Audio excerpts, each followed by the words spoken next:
This is a rare treat, and I mean that literally, because you're going to hear an amazing conversation with the one and only Joe Rare. Now, it's kind of fun that I get to have this conversation with somebody who's not only got a fantastic name, but he's got a really incredible story. He's achieved real great successes personally and challenges. This is a story on both sides of it. But hey, let's just jump right in. This is Joe Rare.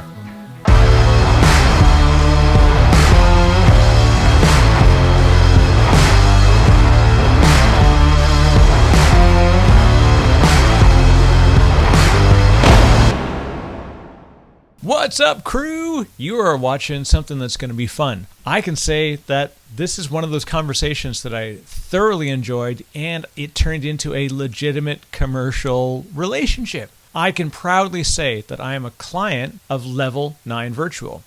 Level 9 is one of the companies that is operated by Joe Rare. So Joe founded Level 9 Virtual. He uses them himself, and this is a sort of fractional personal assistant, virtual assistant organization. They're doing great stuff. A lot of the stuff is actually edited by the team at Level 9 Virtual. Shout out to my Level 9 team. This is about how you can scale yourself, scale your business, do things that you didn't think possible. Joe shares stories about people that have made the jump from employed to empowered. It's a big move, and doing it in a way that helps you to get there. The side hustle can be the main hustle. Why not make that move? And this is where we really get into the conversation of how to do it and the real hard challenges that he fought through in order to get here. It's a really deep story. You're going to love it. If you love conversations and stories like this, do me a favor. Hit that little button over there. Over there? Yeah, it's over there. It's over there. Hit that subscribe button, because you get to see and hear the really cool things that are happening like this. So there you go, folks. This is Joe Rare on the Disco Posse Podcast. My name is Joe Rare, and I'm an underground entrepreneur, and I'm on the Disco Posse Podcast. Like you've done this 1,000 times before, which I know. So, Joe, thank you very much for joining. I get the rare treat that when I have somebody come on the show, I feel like they're already my friends because I've done a lot of research and watched a lot of your content. So first of all, thank you for joining. And Yeah, you're you're welcome. an incredible creator, both on the content side as well as on the business side. We're going to explore a lot of fun stuff around that. So Joe, if you want to just, for folks that are new to you, if you don't mind just Sure. introducing yourself and give a quick bio, and then we'll start Sure. with your story. Yeah. So I call myself an underground entrepreneur because I like to kind of hide behind the scenes. I don't necessarily need to be the face and the front side, but I'm always dabbling in some things, and I like to leave it at that because there's always something new. There's something exciting. There's something I want to try. I want to figure it out, and I love the idea of starting from the bottom and building up. And so really that's kind of what drives me. And I'm a family guy. I've got, obviously, here we go. I got my daughters up here, my wife, just the four of us and our dog. I've got a few businesses that I operate. Kind of my core business is Level 9 Virtual. It's my virtual assistant services company. And got a lot of VAs now, lots of clients, and it's a really fun company. But our whole goal is helping small businesses create leverage and helping them grow in this, especially now. I mean, this is very much a virtual world that we have been kind of force-fed into, regardless of what your business structure was previously. And so we're helping a ton of businesses right now. We had the pleasure of being able to save a lot of businesses through COVID when they had to let staff go, but yet they still have to try to keep the doors open. How do they fulfill services? And we got to step in and do a lot of that. But yeah, I just like business. I like playing the game of business, and now I get to meet guys like you and be on podcasts. So this is I'll say the lifestyle businesses, and I guess we often hear the phrase the new rich. Yeah. Obviously the origins of that come from Tim Ferriss and sort of For sure. 4 Hour Work Week. As I read through a lot of your stuff, definitely you can sense where we all have influences from that. not that that necessarily was like you are a result of, reading the 4 Hour Work Week a bunch of times and then you kind of did it. But No, no, I am. I there you very much go. am. I mean, I can get down to it. I took the book and I forget what it was, 2008, I guess, and I opened it up I'd already lost everything. I'd been in the real estate business and had a lot of investments, and I was a fast, kind of wealthy, real estate investor and made a lot of money in my early 20s. And then the market crashed and I lost everything. And so come fast forward a little bit, I said, hold on, there's this book that I read and I got to sit down and figure this thing out. So I literally opened the book and page by page by page, I built a business on that exact model and I ran it for years. And I had VAs run it. And that was my introduction into virtual assistants. And so in November of 2008, I hired my first full-time VA and I have had one working for me every single day since. Wow. Not one day has gone by that I haven't had one full-time working for me in some capacity. And now my internal team is I think we're at 22. So very, very different world these days. Yeah, and I guess so. It's funny because I think that some of the best founder stories and the best success stories, especially ones that I love to hear, and I think that all of us like to hear, it's not just the like, yep, born rich, parents all got their money in Berkshire, went to Harvard, founded a company, it was successful. Like those are great stories because you still Right. get lessons from them. But like what makes us love folks like Tim Ferriss and even Anthony Robbins and many others that we can call out from the kind of whatever that genre is, I guess, is that they've tripped and they've Yep. failed and they've survived and they've recovered. And I think that's really the story, is like Yeah. the recovery and resurgence, the kind of phoenix. That's the hero story. That's the one of the kid that drops the ball but then picks it up and runs the 50. Like Yeah. that's the one we want to see. We don't want to see the perfect throw. Right. Yeah. I've got a couple. I've got a couple good trips, so I've had to rebuild a few times. So it's not. It's definitely not the whole. I guess I don't even know what story it would be. I mean, the easy road. It definitely wasn't that. Lots of failures, lots of loss, lots of sleep in my sister's spare bedroom, like that kind of stuff. I mean, that's. It's funny when I think about entrepreneurship and I think about like building businesses. I'm like, that's what happens. Yeah. That's what people go through. It's not, it's almost like you have to go through that to graduate on and move forward in that world, right? Otherwise, you just don't have the experience that you have to have. Because a lot of people talk about it like getting punched in the face. Like you need life to punch you back. Otherwise, if it's too easy, when you do hit adversity, then you crumble. Right. But if you've been boxing your whole life, like getting one on the chin doesn't hurt as bad. Yeah, and it's even that sort of continuous adversity and facing it, knowing like you got a high percentage of chance that this is going to suck. It's going to hurt. Yeah. You could nothing's a guarantee, but going into that, it's like even my wife used to joke. She'd say, "Hey, look, like you're from Toronto, you should you shouldn't be worried about the cold weather." I'm like, well, it's like a boxer. Like boxers get punched a lot. They don't like it. They just Yeah. know how to handle it and they Yeah. deal with it. Like there's no love of cold weather for me. It's just if I could live in Florida, I'd live in Florida. Yeah. Makes sense. Yeah. But Absolutely.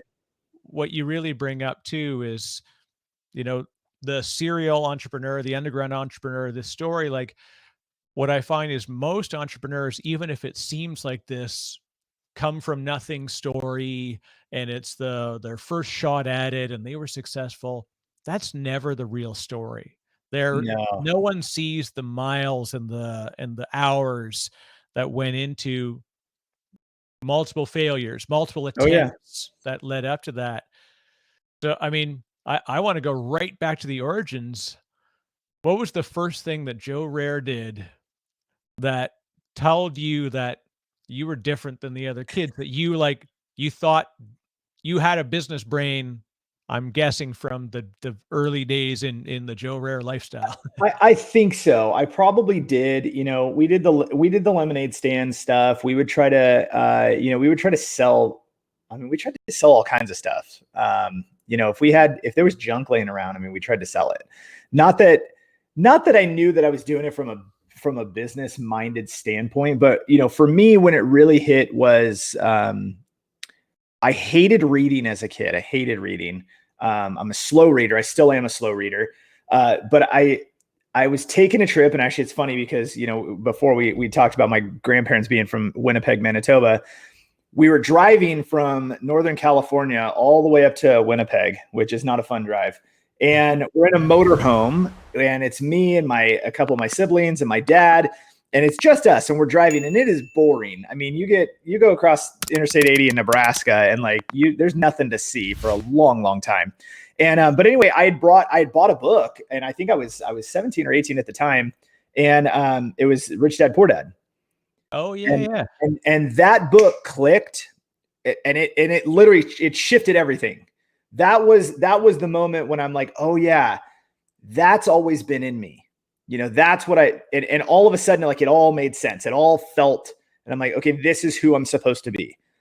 And so other than working as a server, like while I was going to school in restaurants, like I've never really had a job. I've always started businesses. And so, I ended up dropping out of school, and I went to Seattle, and I started a business in Seattle. I brought it back down to Northern California, had an office here. I ended up selling the company, not for much money, but enough to get me started into real estate. And then that got me into real estate and doing really well with that. Became, what seemed like successful. And then that crashed. And then it was on to the 4-hour work week, kind of business lifestyle. And, I'm very much a dreamer. Like, I can dream really, really big, and I can, create this, all of these ideas on how amazing this is going to be. But the one area I think that really I know through and through that makes me, I guess, different than everybody else is how fast I'm willing to fail. Like, I've always met every challenge head on. I love the idea of competition. I love the idea of going for something that everybody says you can't do. Everybody tells you it's not possible. Oh, that's not going to work. I love going for that. Let's do it. And so that's like, hold my beer. Like, that is the moment. That's right. I tell people that, like, most of my successes in life have been despite advice, not as a result of it. And it's like almost everyone's just like, this is pretty much a bad idea. Starting a podcast, it's a lot of work, and it really doesn't pan out. I'm like, I'm 170 plus episodes in. It's doing okay. I mean, it's work, it's grinding. It's like, there's certain stuff, that why people are afraid of certain things, because they don't know that the payoff is like, they don't know that they're willing to do that specific grind. And I'm not talking the Gary Vaynerchuk, like, you need to be grinding 18 hours a day, kind of lifestyle. God bless Gary V. I don't mean to pick on him, but he was, of course, sort of well known for what they call the struggle porn type of lifestyle. The irony is, now on the other side of it, he's hit this next like life phase where now he's like drawing like art on bar napkins and selling it for NFTs. And he's really kind of realized to think, hey, I don't need to be grinding 18 hours a day anymore. Which is irony. It's one thing if you love it, if that's part of, like how he'll say it, his DNA, right, is like to just do that, then God bless you, go get it, go do that. Yeah. I live that. I launched an agency in 2015, and I was doing the 15 hours a day and grinding and working. And next thing you know, we've got a bunch of employees in a building with glass walls and all that fancy nonsense. Plus I had 15 VAs, and I'm like, why am I running this business with all of these human beings sitting around me? And there's no difference between if they were sitting right here or if they were virtual. There's no difference. The output isn't better because they have a desk right here. It's, and so I went through this, and I eventually ended up taking some advice from a friend, and I just ended up closing down the agency, got rid of all my clients, got rid of all of the employees, and started from basically zero with one client in a specific niche, and then grew that company really, really quick because I created leverage. I just was super hyper focused, very niche down. But I also realized that I need to do things that actually fit what I want in my life. And that other agency model wasn't it. I wasn't happy. And I was doing the 15 hours and I was watching Gary Vee videos every day. And I was, and I think I got caught up in a lot of that, and it ended up causing me a lot of pain and a lot of failure. But then on the other side of that became all of this success that I can now attribute to that failure, And it's this interesting thing of the word success, and the definition of, like, the personal definition of success is so vastly different from person to person. And that's really kind of what ends up causing this interesting problem of, like, people say, hey, you've got X amount of money in the bank, you're successful, you've got X number of cars, you've got X amount of free time. And so what looks like success by any measure, the agency you have, the amount of people you employ, the amount that you're feeding back into the economy, all of the stuff would, by most people's measure, would be like, that's it, Joe, you've made it. That's right. Keep going. And I got that every day. 25 more years and you're good to go. Yeah. And I saw that every day. Internally, you're like, I can't do this for 25 days. I'm not comfortable with this lifestyle anymore, right? And I think that's really important to understand is what makes you happy is also that needs to sit really high in that measurement of what success is. It has to sit really high. And if happiness isn't a part of your success plan and your success measurement, if that's not one of the top metrics, then you've probably got it all wrong, because you can have tons of money, and tons of money creates opportunity, freedom, resources, those things. But if you're still miserable and you're not like loving life, then you're definitely not successful. Yeah. It also becomes the balance of, like, when do you stage and schedule your enjoyments, right? And so many of us get caught up in this, like, I'm gonna grind hard, do my like, not even grind necessarily, but just like, I'm gonna do my 40 years at the company, I'm gonna do whatever. And that was very much the lifestyle that we were told was the goal, by our parents, and maybe a little further back. And it's so much of the lifestyle change. Even Rich Dad Poor Dad doesn't map today, because the methods that were leveraged in the book to exploit economic capabilities are not there in the same way today. This is, one would say, I think even Tim Ferriss says, like, I can't even go back and rewrite the book, because I'd have to rewrite 70% of it, because a lot of it needs to be revisited. Like, the methods are right, but the references are no longer specific. Yeah, I think the methodologies in Rich Dad Poor Dad probably align a little better. And I think that you can take kind of the core competencies out of that and still put them into place today.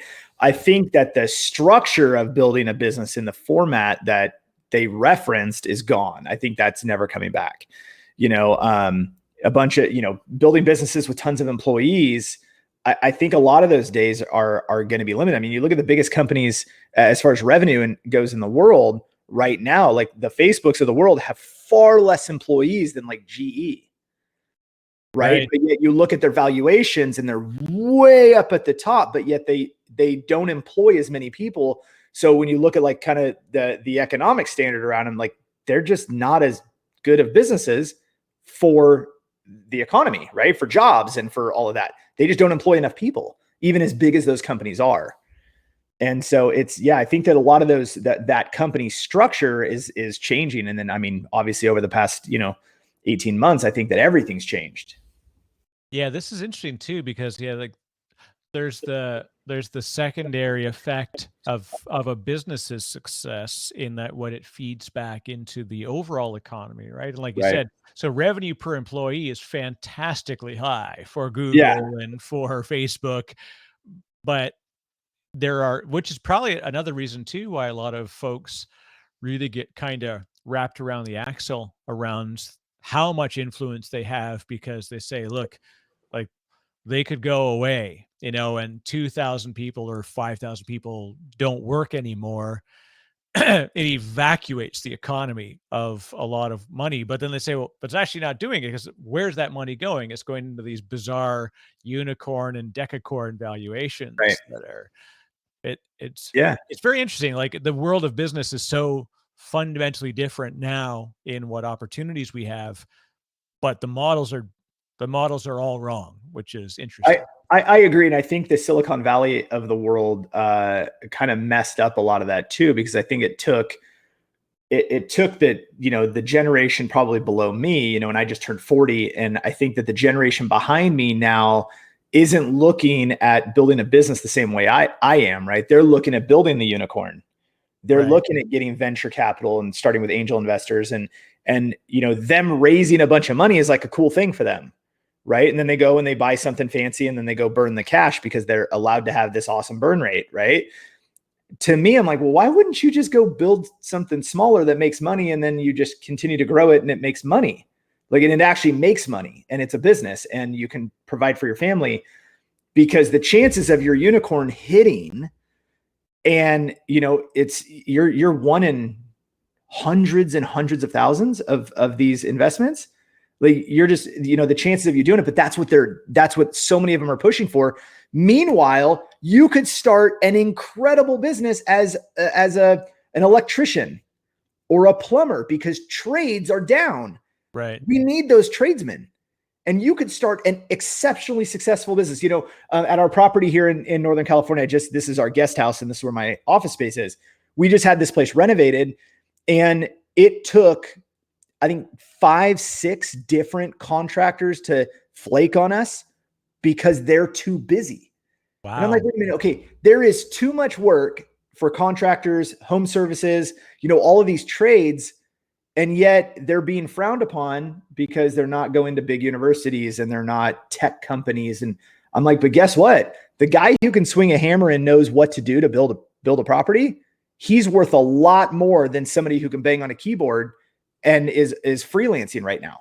Yeah. Right. Because you can't land a big job. And so I just think that our entire belief around building businesses and what creates value in our world is so off-centered.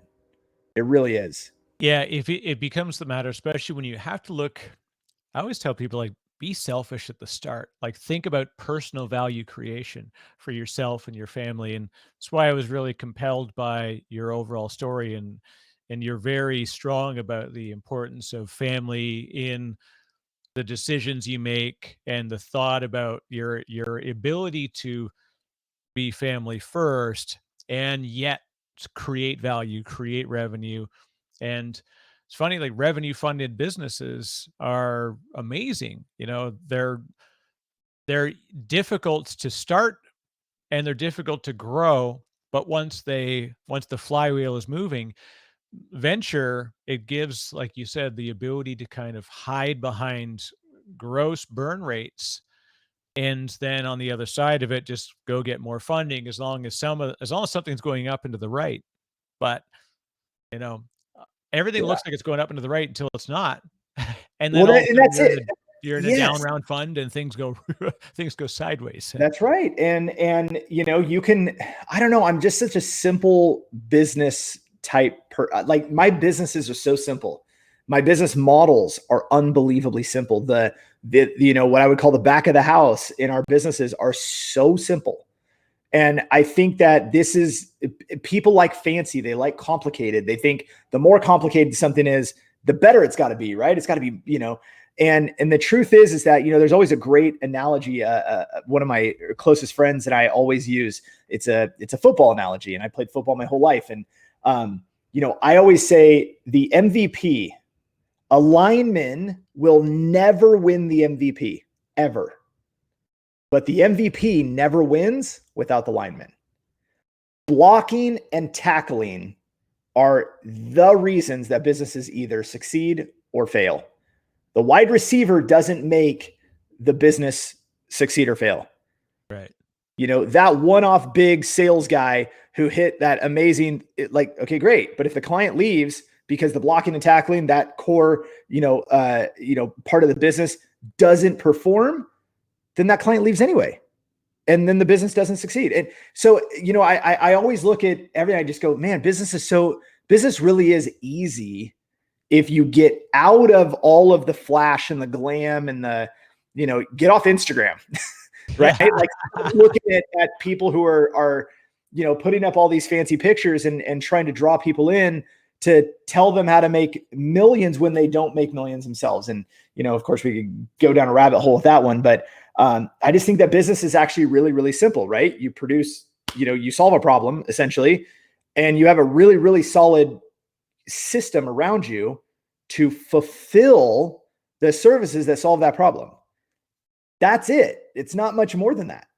It's right. elegant in its simplicity. And yet it's so hard for people to, that's probably why a lot of people don't believe it, because it's like, well, they're like, I can't do this. I saw a tweet the other day, which was interesting. And it said, like, look at the opportunity we have today. You can start a business from a laptop. And there's like there's a lot of flack around it. I said, like, you can start a business for $500 and immediately be online and growing. And there was this really interesting dichotomy in the feedback. And a lot of it was very negative. And I was like, I'm saddened that people like just look for that opportunity to kind of throw a dig. And they said, no, having money makes money. This is BS. And look, I understand that we see folks that are already rich getting richer, and that's tough to watch for a lot of folks. But at the same time, I looked at this and I wanted to kind of jump in, but I also know to stay out of these conversations. And I said, yeah, 100%. I started a coffee company. It's called Diabolical Coffee. The funny thing is, like, I used to exchange coffee at tech events with people. We would like bring coffee from wherever we were. And I said, well, one day I'm going to do this to actually raise money and do fundraising for something charitable. So I did. I created this brand and I sold t-shirts and mugs.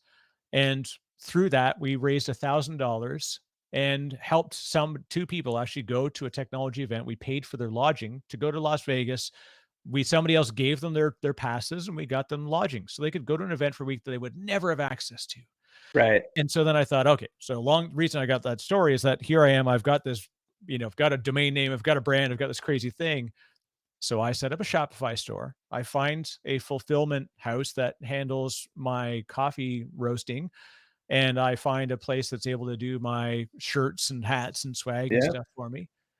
And I set it up for less than $500, and it was profitable in month one. So I'm like, I know this stuff can be done. And then immediately now I think, okay, well, they're like, oh, that's easy, Eric, right? You already know the technology. I'm like, it didn't take that much. And the resources are out there. But here's really why I say it this way, Joe. What are we missing to help more people like see this opportunity? Like, do you think there's something that holds people back from whether the schooling system that kind of tells us this is not possible? Yes. I'm not sure. Yes.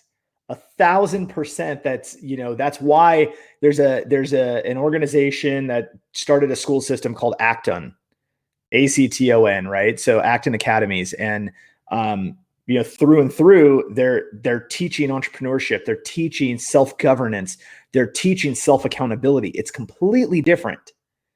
It is a completely different world around what they're trying to get kids to understand, because right now, everywhere you look, it's not my fault.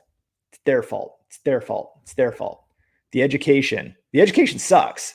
Like, that is a fact. Like, if you look in the world, we do not rank high in education in the world. We are terrible, actually. For being the most powerful country on this planet, we have horrible education. But like, then you can go down the rabbit hole and you can talk about all the reasons why, right?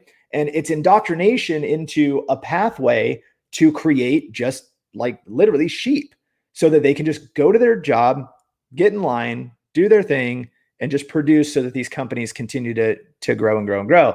And they're not teaching. This stuff isn't taught in school. Being an entrepreneur is not taught in school.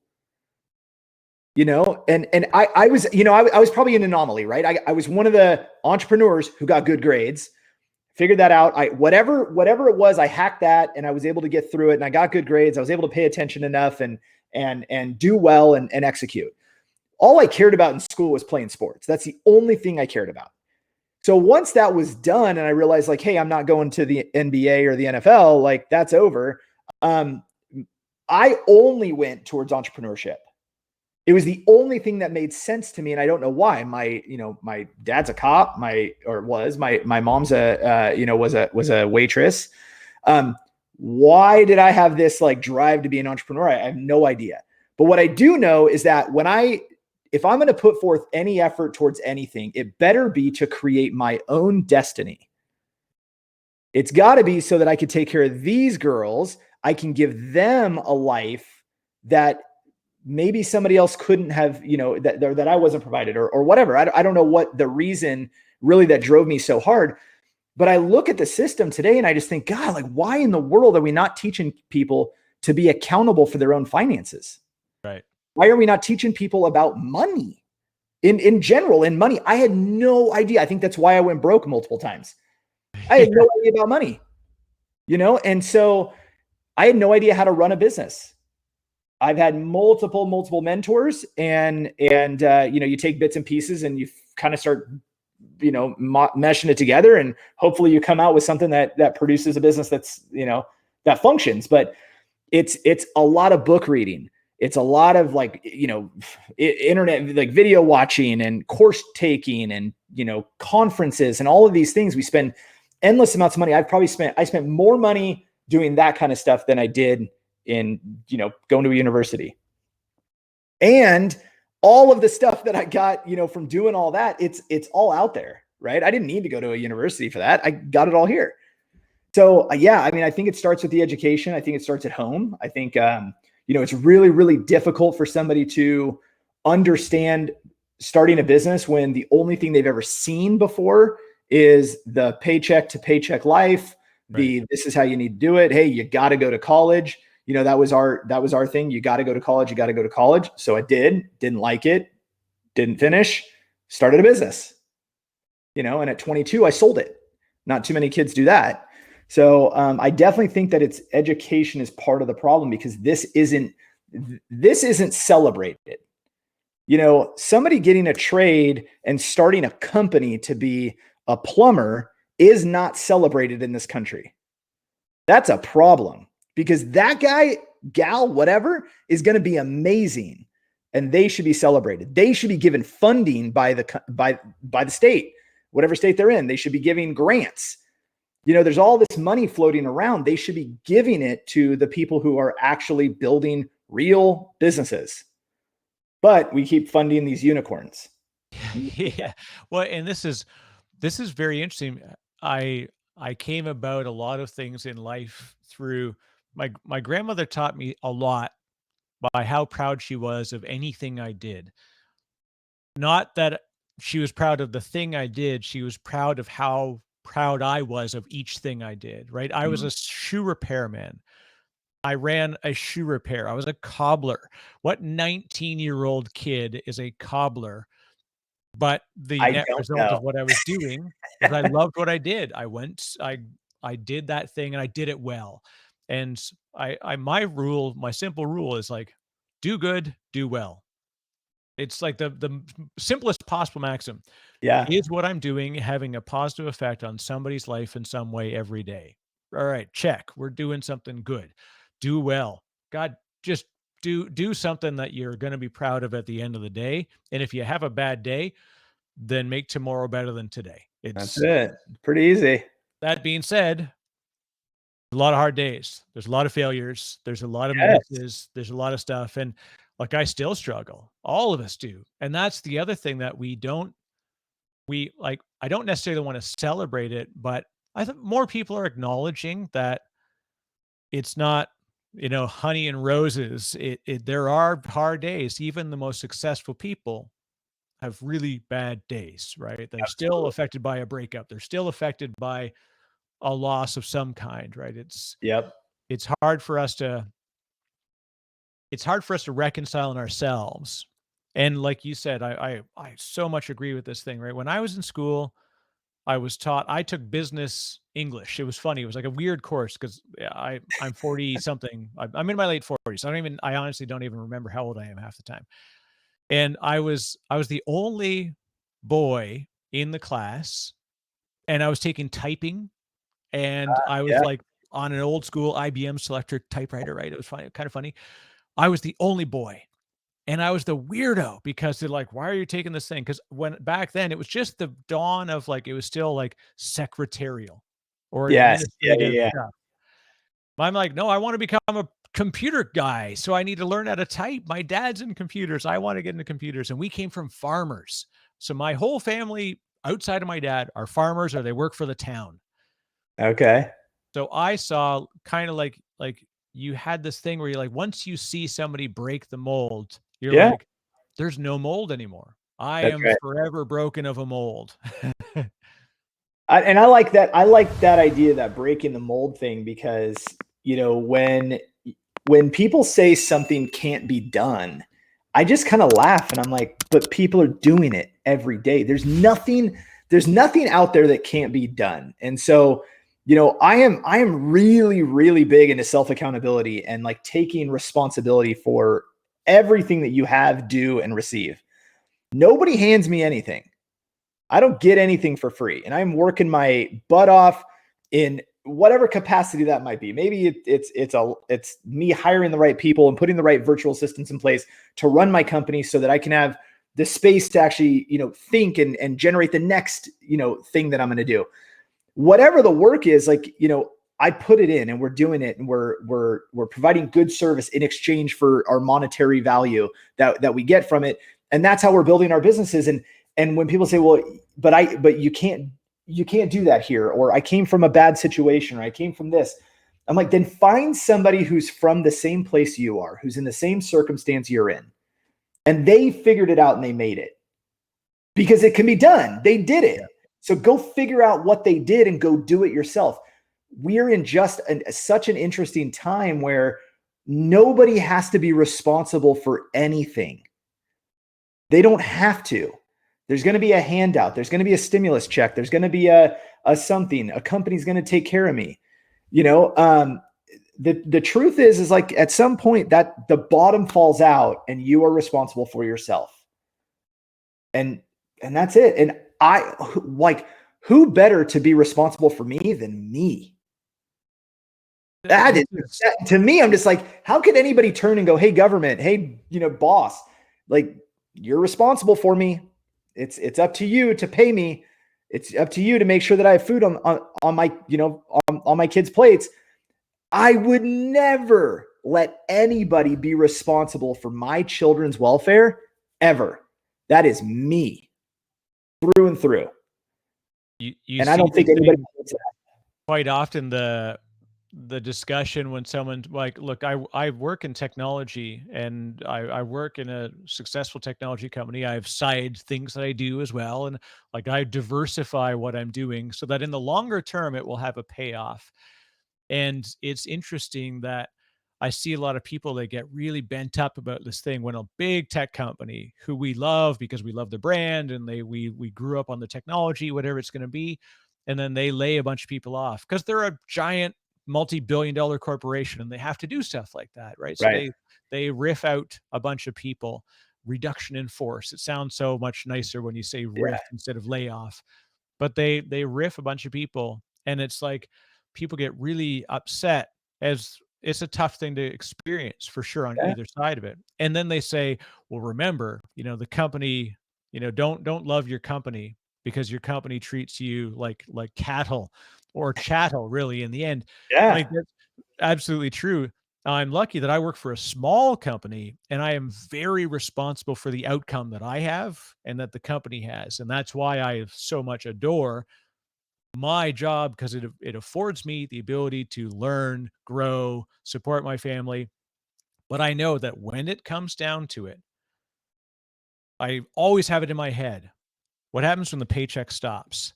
And immediately I think of like alternatives. I remember somebody asked me one time, they said, What would you do if you suddenly lost your job right now? And I lived in Toronto at the time, and so I said, well, okay. Well, I remember I used to go downtown to the Eaton Center, which is the big shopping mall right downtown, and there's like a lot of tourists in the area. I said, um, I if you have to, like, I got to get through the first day. Okay, immediately. What's the first thing I do? Get through the first day. I got to make enough money to be able to eat.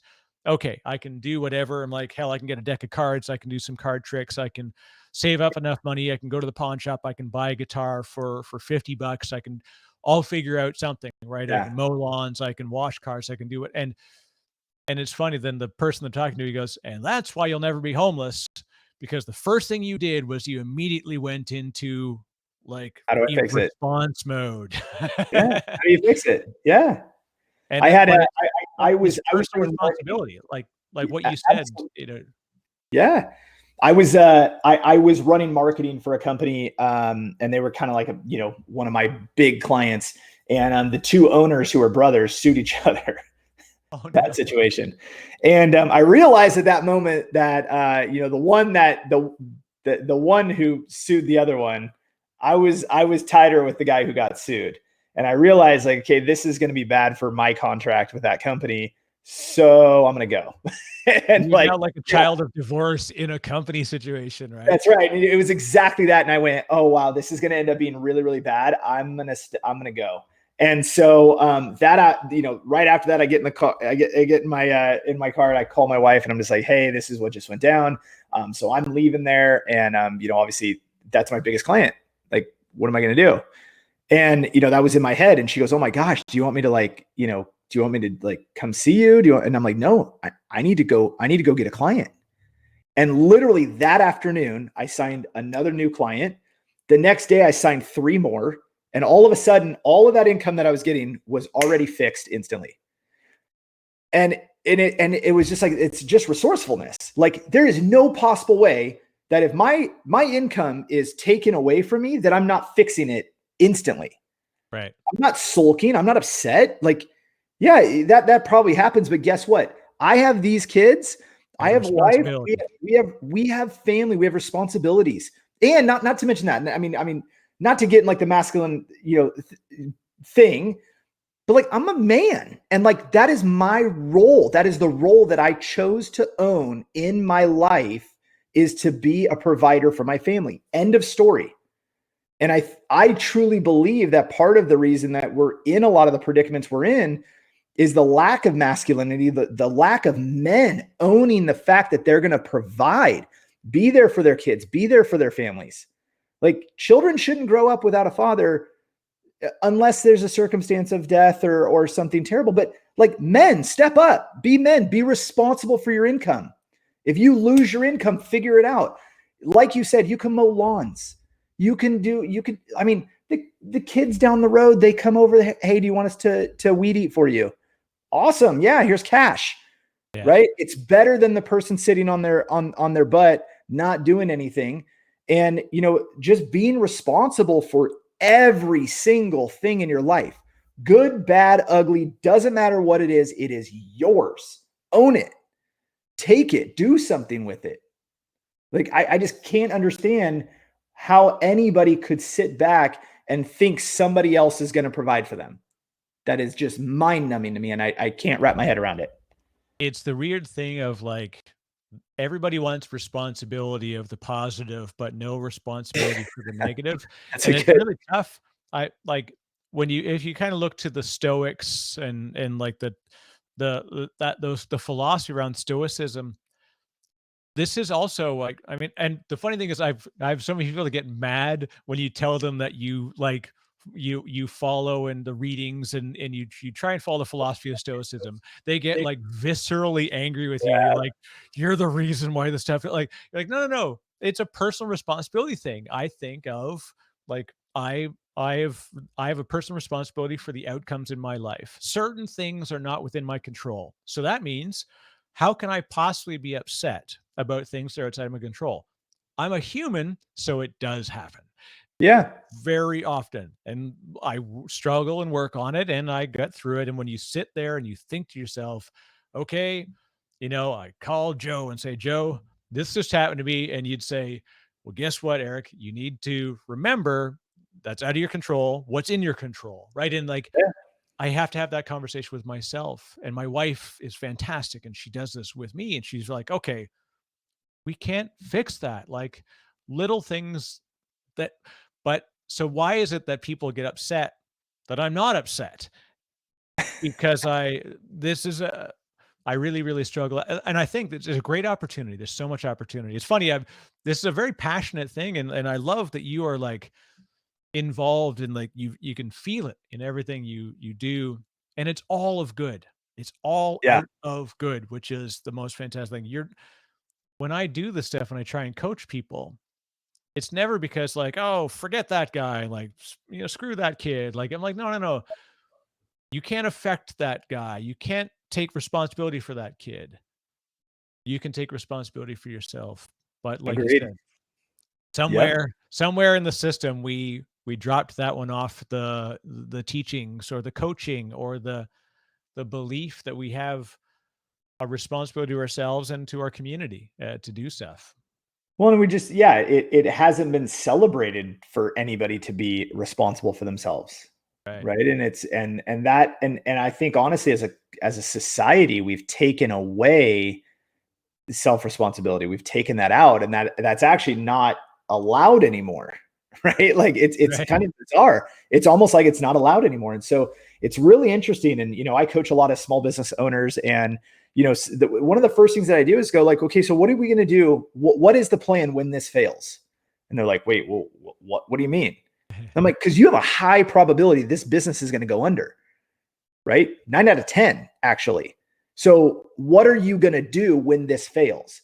And they hate going down that road. And I'm like, okay, well, let's talk about it. Let's get through it, because I know what I'm going to do, right? I know the things that I've put in place. So when something doesn't work out, I know exactly what I'm going to do to fix it, or to replace it, or to, start over, or whatever that might be. But most people don't sit and think, well, okay, well, I've got this job, and if I lost my pay, here's all the things in place to fix it. Right? Immediately, these are the things that we do. Do I have savings? Do I have this? Do I have that? They don't put that stuff in place. Yeah. And it's bizarre to me. And I can keep going back to it. I'm just like, I can't comprehend how somebody would put all their eggs in somebody else's basket and say, hey, you are now responsible for the livelihood of my family. Right? You had better have a backup plan, because nothing is secure. And I mean, you see this, you see these big companies, they lay people off. Guess what? Their job is profit. Their job is to make sure that the owners, that the shareholders, that they are making more and more and more profit every single quarter. That is their job. Everything that you see that company does, from the TVs that they make to the sunglasses they sell to whatever it might be, their job is to produce profit at the end. And if that means, guess what? Those 1,100 people, you're fired, you got to let you go. And that's part of it. That restructuring matters. That's the game.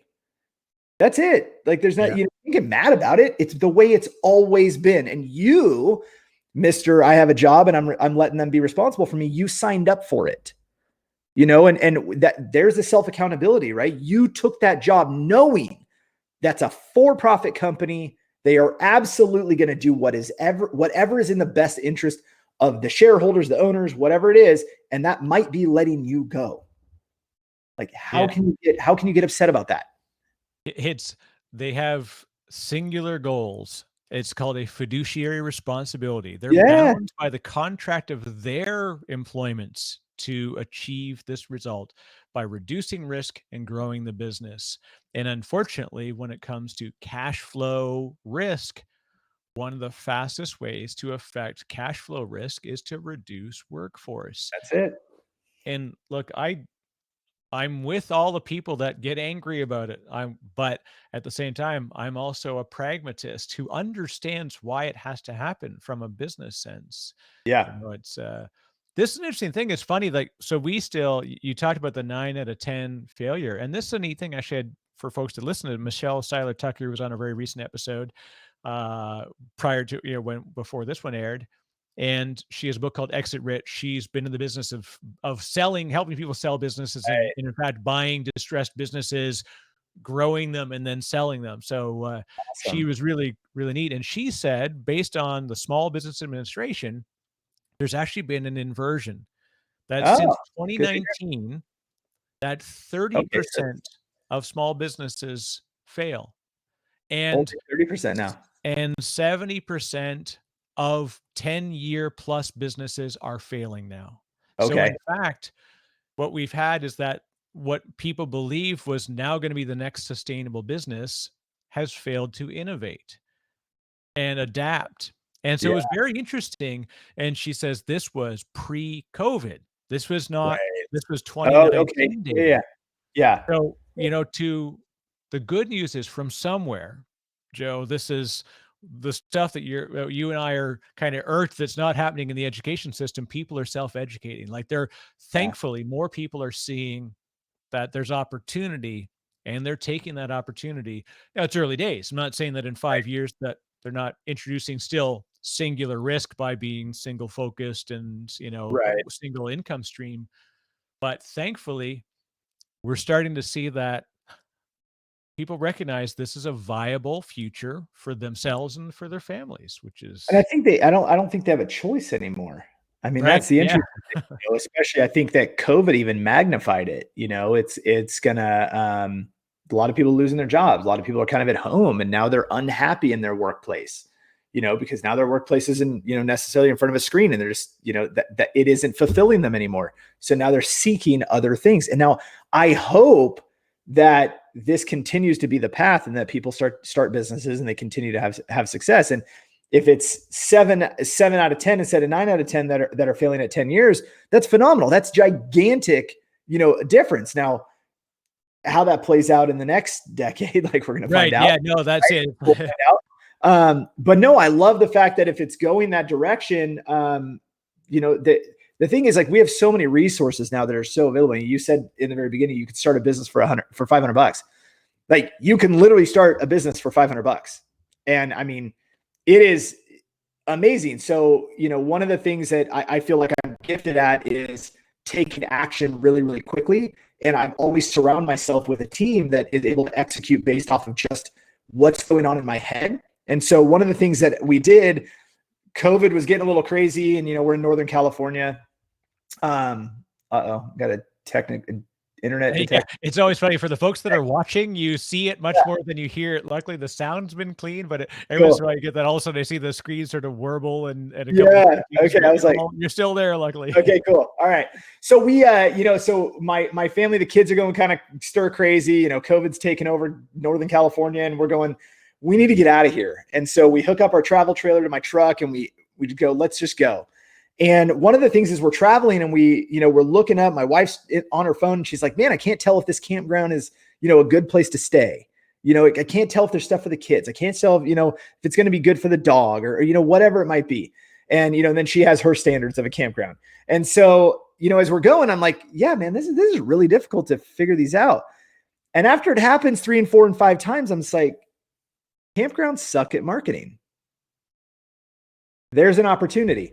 So that night we unhook the travel trailer. Everybody's, settling down, and I grab my iPad Pro and I take this, little pencil thing off, and I draw like a little sketch and say, hey, I want to create a landing page. I want to create this offer. And I want, somebody on my team to go ahead and do this, build this out for me, have it ready for tomorrow. Here's kind of what we're looking to do. And then as we're going, I just start calling, and I'm like, hey, I was trying to book with you guys, but I couldn't really tell, and I said it was really difficult. So we ended up booking somewhere else. And then it got me thinking, hey, I own a marketing company, and I thought I could, might be able to, help you guys a little bit. Let's troubleshoot this. And here's what we can do for you. Boom, client, boom, client, boom, client. All of a sudden, we've got clients coming in. I don't even have a business around this, but we're making money. And, and then so, months and months later, I'm like, oh man, we've got this kind of like little side business thing going on with these campgrounds. I got to decide if we're actually going to pursue this and do something with it officially. And so now we're in the process of launching a company called Campground Digital. And it was just, I fell into it because in the moment I saw a need, figured, hey, I could provide a solution. It's interesting that a lot of people don't view the world in a way that goes, okay, how can I always be advancing my own financial, abundance? How can I always be looking for ways to create more value for the world at large, for small businesses, for whatever your sector is that you're interested in, and then constantly see those things and then actually take action on them. People don't take action. They don't actually try. Right. Just try. Just try. What's the worst thing that they said? Those people tell me no, they don't want my help. I mean, law of averages, somebody's going to say yes. So let's find those people. Yeah, and this is the one thing I will say, but luckily, if you're listening to this podcast, you're probably not the people that we're not talking to. Like, this is what's interesting. There's a lot of folks, and I very much recognize that. Look, I'm able to do things because I've got some understanding, and I've taken it upon myself to learn. I'm comfortable talking in a room. There's certain things. There are very many people who are maybe not geared for this particular lifestyle or the entrepreneurial lifestyle at all, and Right. that's actually fine. And I only say this just because sometimes you get people, when you talk about this stuff and this opportunity and these things, and people are like, that most people won't be entrepreneurs, and that you're like, I'm not anti the people that can't do this. I'm pro helping them to discover that they may have it in themselves, Right. that maybe they can be Etsy creators. They Yeah. don't need to sell it. They don't need, they could create a one-page funnel. They host it on like ClickFunnels. It costs them a Yeah. handful of dollars a month. They front their Etsy store. They create an offer. Like, there's blogs. Like, they don't even need to sign up for a course. There's lots of ways to get free access to content, Yes. or just Yes.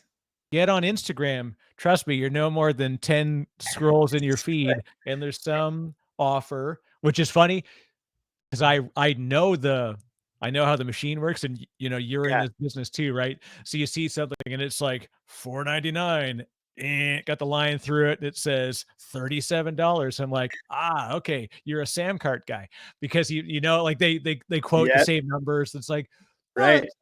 like, this is fantastic. Like, why wouldn't you do this thing, research what's viable?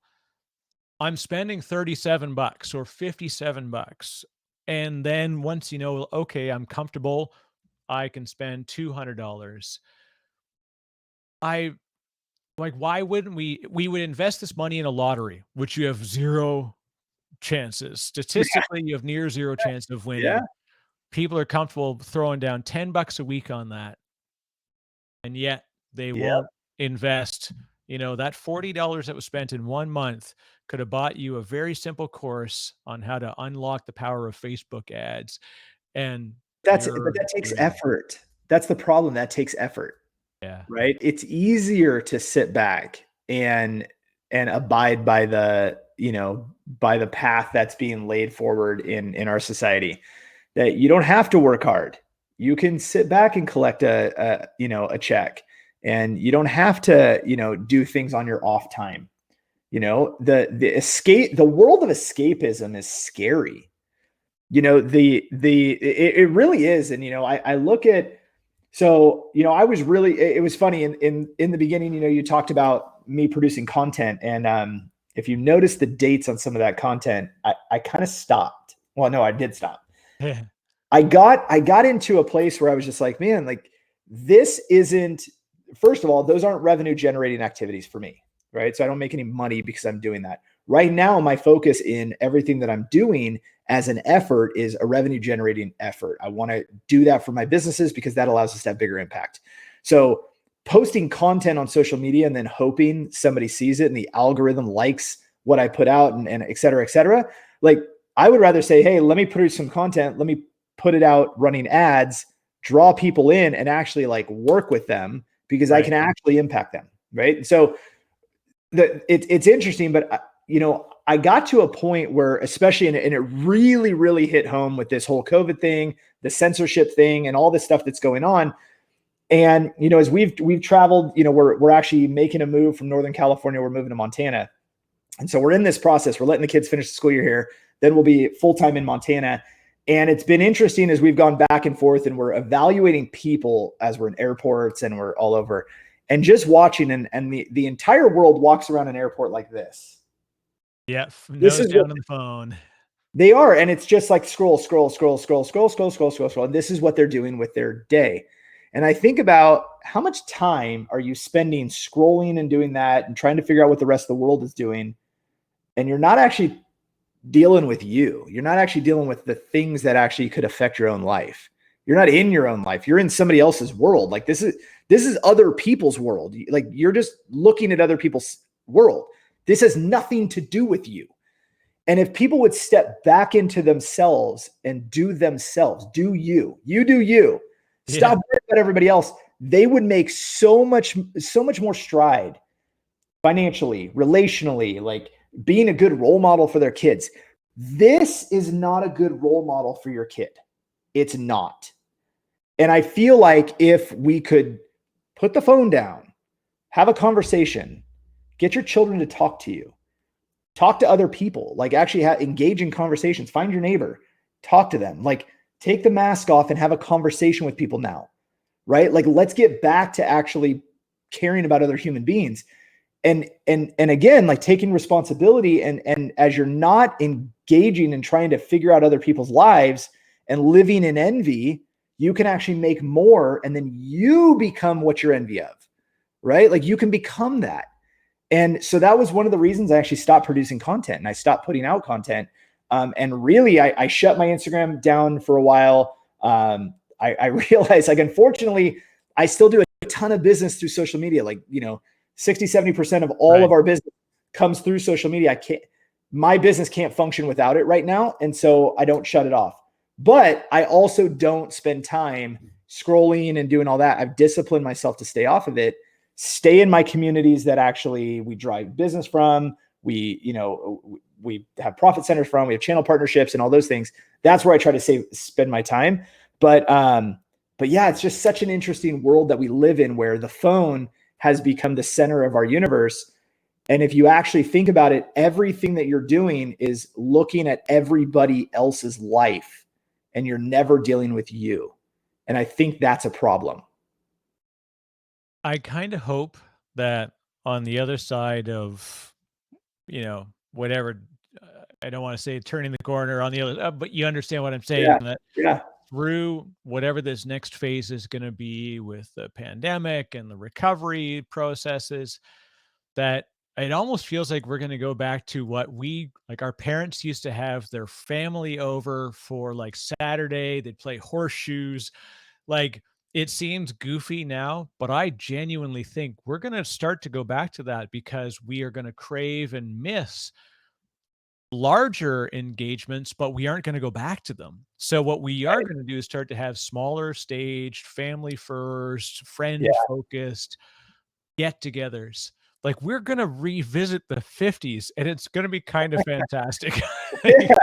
I mean, I honestly, like, if I could shape the world the way I wish it would go, is I actually wouldn't mind if it went back to smaller communities where, there's 50 acres and that's your hub, like that's your community, right? Maybe you go to the market down the road, but it's been interesting to watch these big, huge, the Targets and the Walmarts of the world just like, take over during this time and watch small businesses suffer.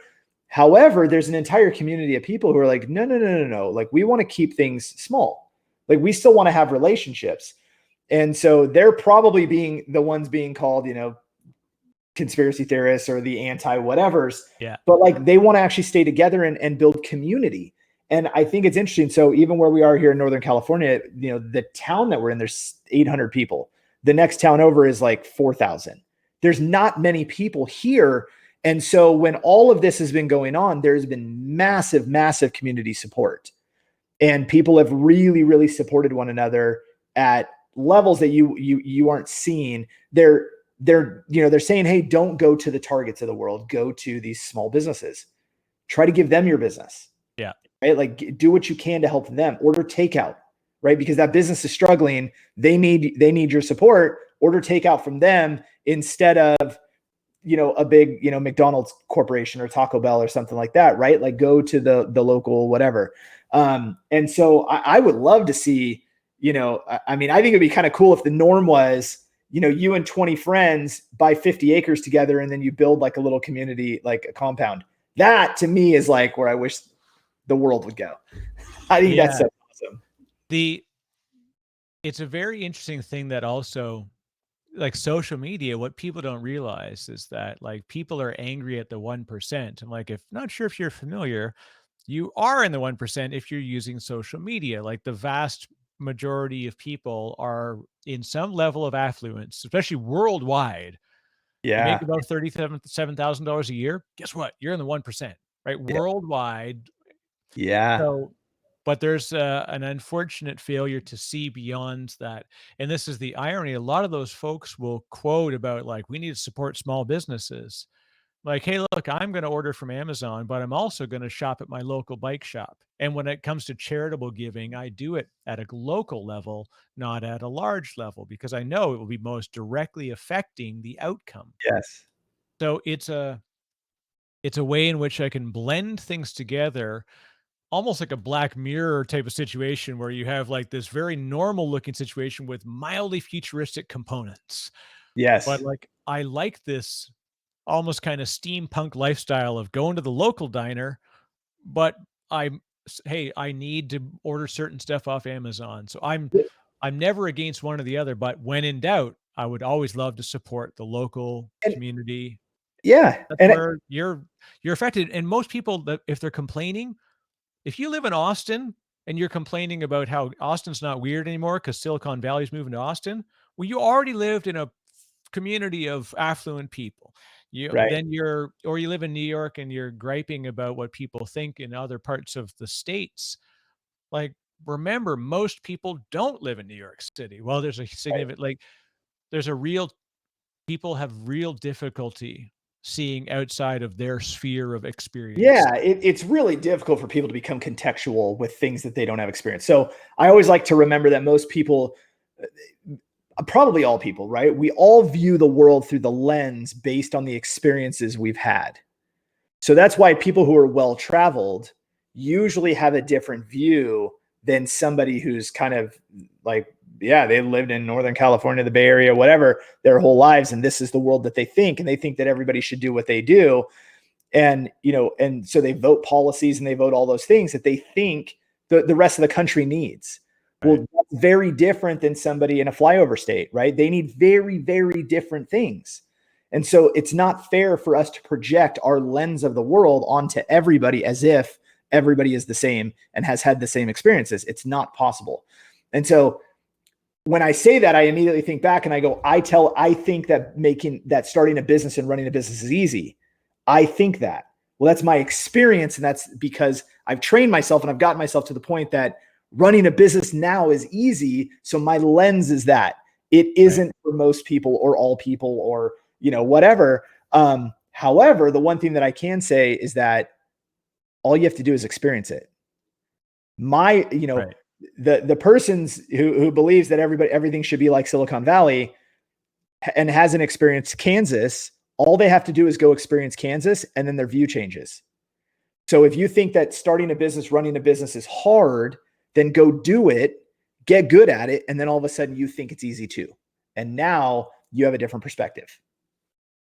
Yeah. And this is not you don't have to go to 3 years of university to That is experience. for sure. That's right. You go to the bookstore or you Yeah. order off Amazon because if you can't find a local bookstore anymore, but Where like do you- there's literally a book called The $100 Startup.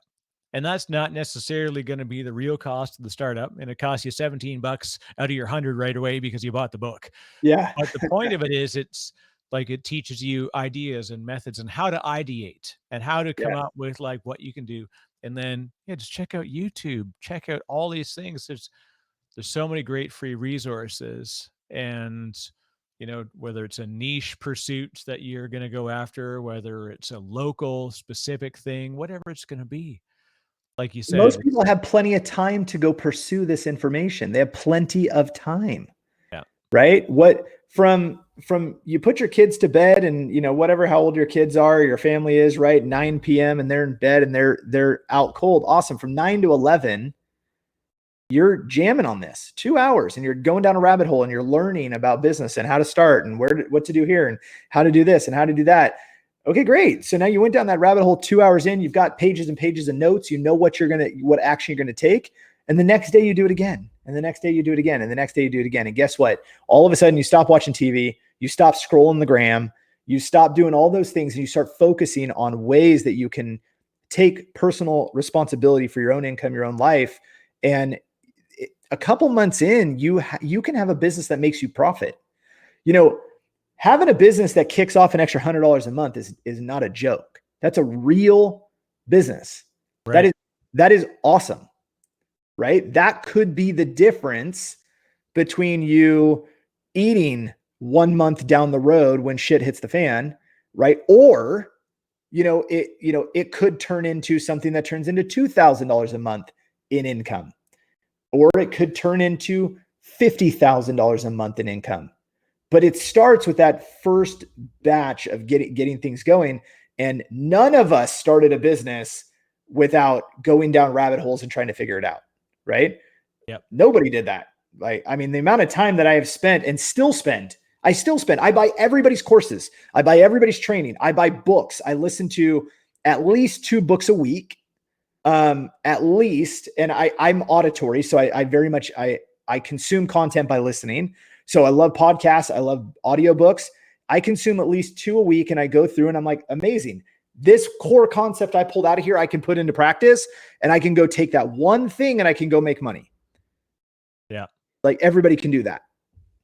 Yeah. And it's, there's no reasons why you can't. There's plenty of excuses why you can't. Absolutely. And it's a tough one. I just hope that people will look.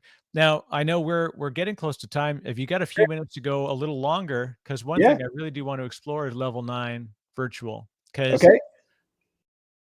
when are people ready to take on a virtual assistant? What's the kind of preparedness state or plan that someone should have to say, I can be effective if I bring on a VA? Because I know Well, this one thing that yeah. even I struggle with is I'm like, I never know when's the cut line where I've got enough repeatable tasks that I think that I can offload. Well, I think I, it's a matter of understanding what your needs are, first of all. Okay. So let's say that somebody's in kind of starting, getting going mode. Awesome. What's the number one thing you need?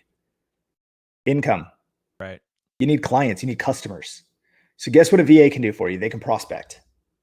They can create data, they can data mine, and they can create lists. They can help you by doing outreach on your behalf and trying to drum up. Same way, the only reason I'm on this podcast is because one of my VAs reached out to you and said, hey, I think that Joe would be a good guest on your podcast. Let's make this happen, right? That is prospecting.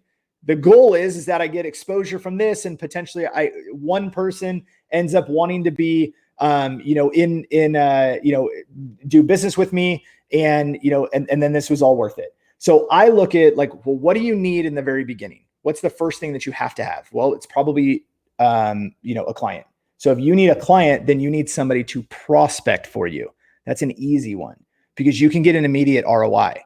So if you're spending money on that prospecting VA, they land you one client, all of a sudden they pay for themselves times 2, 3, 4, 5. Right. Right. So that's really, really important. I think you start with what you actually need. And then from there, that can carry over.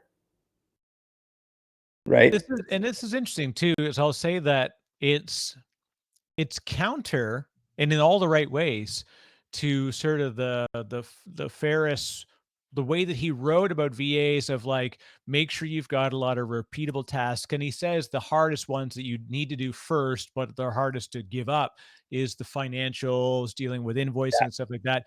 So but it's funny, like the way that you describe it, it's immediately obvious that like this will be a benefit. Facebook ads was a great example of like, look, I hate Facebook through and through. Yeah. Haven't been on it for years. And I finally show up, added a bunch of my friends because you can't help it. I'm like, I hate to tell you, I'm like, you're my audience, not my friends at this point, because I'm never going to be on here except by advertising. And so I spent money on an ad, and the net result was, 2 conversions Okay. on, Yeah. however many impressions. But it's like I spent $40 and I made There you $60. go. Yeah. So There I'm you go. like, okay, cool. Repeat, right? Yes. And in the way that you described your VA, it's specific. It's that exact thing of like, use them towards a revenue generating opportunity and then get them to pay for themselves. and then give them more things instead of wait until you've got enough repeatable things that you can hand off to somebody, which is like you found the right formula. Yeah. Well, you don't have repeatable things until you have customers. Yeah. Right? There's not a lot going on because until you have customers, you don't have a business. Yeah. Right. And so that's why I say go for the revenue first. Use that VA to set the opportunities up for you to get you in front of to start developing relationships so that you can start selling clients. And as you start developing those relationships and you start selling and getting customers, now all of a sudden you have things that need to get done, but you also have money to spend on it. You also have resources. You don't have any resources if you don't have any customers. So the first thing I do is I say, hey, prospecting is number one. Let's get some customers in the door. Awesome. As customers come in the door, it's not like you just jam and you have 1,000 customers and now you have a problem with your invoicing. Yeah. That's not it. You can have 100 customers a month and it would probably take you an hour to do all of your invoicing. It's not that big of a deal. So do you need that next? No, you don't. What you need is the next phase of your business. So my philosophy is now when I launch a new business and we launch a new something project that we're doing, I start off with 2 VAs in the beginning. I have what I call my get shit done VA, who is basically a utility player. Their job is to take all of this stuff that pulls me away from doing revenue generating activities and getting them done. That is their job. My email, I don't check my email. Terrence actually checks my email. Terrence checks my email. He's on top of messages that come in through our marketing platform. He's on top of all of these things because it gives me freedom to focus on sales, because sales in the beginning is the most important thing. It drives whether the business even gets off the ground. So then I have my prospecting VA who goes out and does all my prospecting. They set appointments, they get me calls, they get me in front of the right customers. I sell the customers. Now we have another problem, fulfillment. So now that I have customers and I've got a couple going, I need people to fulfill the services that we're actually promising. So now I put people in place for that because now I have a need. 4 days ago, before those customers existed, I didn't have a need for them. So I'm not putting them in place. So now all of a sudden I have a need. We put them in place. They fulfill services. And now we have a machine. Now when things start to get going and humming, now we can put somebody financially in place. Now they can do invoicing. They can handle payroll. They can handle like whatever, all those pieces are. It's like nutritional, process for the mind and for the business. It's funny that, like, I remember when people say like it's hard to get fit, it's hard to diet, it's hard to control your weight. I'm like, no, it's hard to change habits. Once you change the habit, it's hard not to diet and to stay fit. I always described to people, said, how when you go to McDonald's and then and you're done your meal and you're like, you feel like really gross and full. I get that as I take the first bite. I feel regret before I even begin. And it makes me think I'm not going to do this for months. And I haven't, And so what you're describing too is the same thing of like, set the process up so that everything you think is it's immediate. Like I know the motion, and you never want to not do this. Right. Versus if we wait for the repeatable things, that's like saying I'm going to wait before I save enough money to buy a really nice pair of running shoes and a really nice bike before I start exercising. Yeah. Now all you need to do is walk, go. That's right. Just get out and do some air squats. Like you don't need stuff, to do all that, but it's funny. I think that those are all excuses again, right? Repeatable tasks. I don't have enough stuff. Well, guess what? That's not what you need. You don't need repeatable tasks. You need money. So if you need money, put somebody in place to help you get money. Like, let's do that.